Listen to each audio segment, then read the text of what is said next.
Cuando la función termina, los payasos eligen su próximo acto. Bienvenidos a Zona de Pánico.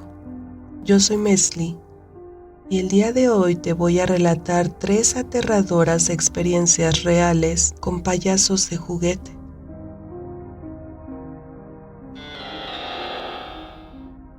Tengo un recuerdo muy vívido de mi infancia que aún me pone los pelos de punta. Era un niño pequeño y en mi habitación tenía un muñeco de payaso bastante grande. Siempre estaba sentado en un mueble frente a mi cama. Una noche, mientras intentaba dormir, algo extraño sucedió. De la nada, el muñeco se levantó, caminó hacia mí y comenzó a hacerme cosquillas. Sentí sus manos pequeñas y rígidas en mi piel. Asustado empecé a llorar y llamé desesperadamente a mi mamá. Cuando ella subió corriendo a mi habitación, el payaso ya estaba de nuevo en su lugar, inmóvil como si nunca se hubiera movido.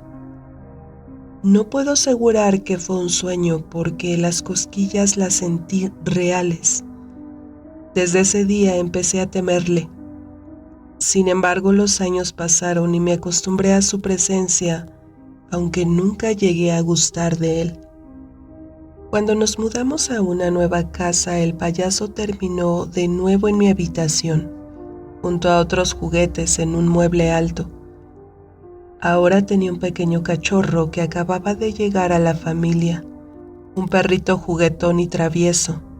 Aunque aquel incidente nunca volvió a repetirse, seguía observando de reojo al payaso de vez en cuando como esperando a que algo sucediera. Una tarde, mis padres y yo salimos a hacer compras. Al regresar nos encontramos con una escena inquietante. El payaso estaba tirado en el pasillo a mitad de la casa, completamente destrozado. Su cabeza había desaparecido y partes de su cuerpo y relleno estaban esparcidas por todas partes. Mi perrito daba vueltas cerca, ladrando muy nervioso. A primera vista parecía lógico pensar que el cachorro había sido el culpable, pero algo no cuadraba. El payaso estaba en el mueble alto de mi habitación, lejos del pasillo. Era un juguete pesado, difícil de mover. ¿Cómo lo había bajado y arrastrado hasta allí mi perro? ¿O acaso el muñeco había vuelto a moverse y el perro lo atacó? No tuve tiempo para pensar mucho. Sin dudarlo, recogimos los restos del muñeco y lo tiramos directo a la basura. Esa fue la última vez que vi a ese maldito payaso. Aunque nunca supe lo que realmente pasó, me consuela saber que ya no está más en mi vida.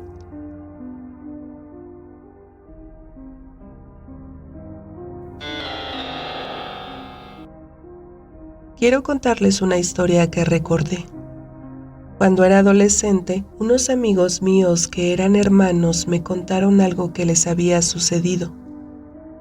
En una zona despoblada, encontraron un muñeco de payaso y Julio, uno de mis amigos, se extrañó de que estuviera tirado en tan buen estado que parecía nuevo.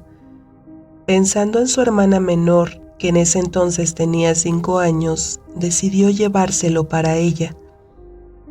Sin embargo, la niña lo rechazó desde el primer momento. Mi amiga Fanny, la otra hermana de Julio, lo dejó en una silla mecedora como decoración. Fue entonces cuando empezaron a suceder cosas extrañas. Durante las primeras noches se escucharon golpecitos raros como si alguien estuviera tocando la mecedora. Además notaron que las mascotas dejaron de entrar a esa habitación desde que el muñeco estaba ahí. Una noche estaba todo cerrado. Escucharon cómo la mecedora se movía. Asustados, la madre de mis amigos se levantó pensando que ellos estaban haciendo ruido. Sin embargo, se alarmó al ver cómo la mecedora se balanceaba con fuerza, con el muñeco sentado en ella. Decidió detenerla y se fue a acostar. Mis amigos que habían estado observando se dieron cuenta de que aquello no era normal. La madre los mandó a la cama, pero cuando todos estaban acostados el ruido volvió. Al levantarse nuevamente vieron al muñeco balanceándose violentamente en la silla. Con razón lo tiraron, dijo mi amigo Julio. Su madre le ordenó que al día siguiente devolviera el muñeco al lugar donde lo había encontrado. Así lo hizo. Semanas después, mientras pasaban en bicicleta por el mismo sitio, notó que el muñeco ya no estaba. Quizá alguien más lo había recogido. La madre de mis amigos le contó la experiencia a un pastor evangélico de la iglesia a la que asistían. Él le advirtió, hay que tener mucho cuidado con las cosas que se encuentran. Muchas veces usan juguetes para hacer brujerías o maleficios, porque parecen inocentes y engañan a las personas. Desde entonces, ellos nunca volvieron a recoger nada tirado.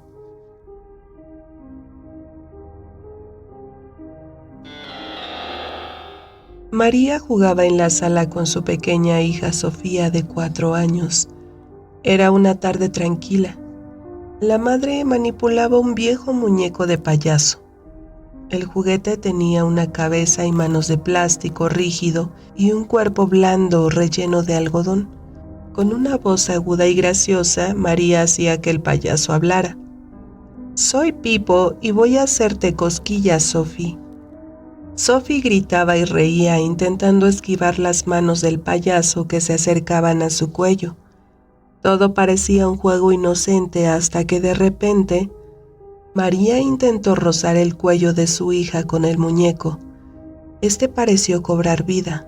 La cabeza de plástico del payaso se enganchó al cuello de Sofía de una manera inexplicable. Los ojos de la niña se llenaron de pánico mientras tosía y trataba de apartarlo. María tiró del muñeco con todas sus fuerzas, pero el objeto parecía aferrarse como si no quisiera soltarse. Finalmente, después de unos segundos que parecieron eternos, el payaso se desprendió. Sofía respiró con dificultad, sus mejillas enrojecidas y húmedas por las lágrimas. María la abrazó temblando. Sin pensarlo 2 veces, fue a la cocina, tomó las tijeras y cortó la cabeza del payaso. La cabeza cayó al suelo con un ruido seco y por un segundo juró ver una mueca maligna en la cara de plástico. Esa noche, mientras Sofía dormía, María escuchó algo desde la cocina, un sonido metálico como si algo raspase el interior del basurero. Su corazón se detuvo cuando una voz aguda y burlona resonó en la oscuridad. «Aún no terminamos de jugar». No se sabe si eso fue producto de la imaginación de María o realmente el juguete estaba poseído. Al amanecer siguiente se deshicieron de la basura completamente y no volvieron a saber más de él. ¿Y tú has tenido experiencias con este tipo de juguetes? Puedes hacernos llegar tu historia a través del correo lazonadepanico@gmail.com. Te invito a que te suscribas, le des like, comentes, actives las notificaciones para escuchar más historias. Yo soy Mesli y fue un gran placer que estuvieras escuchándome. Hasta la próxima. Zona de pánico.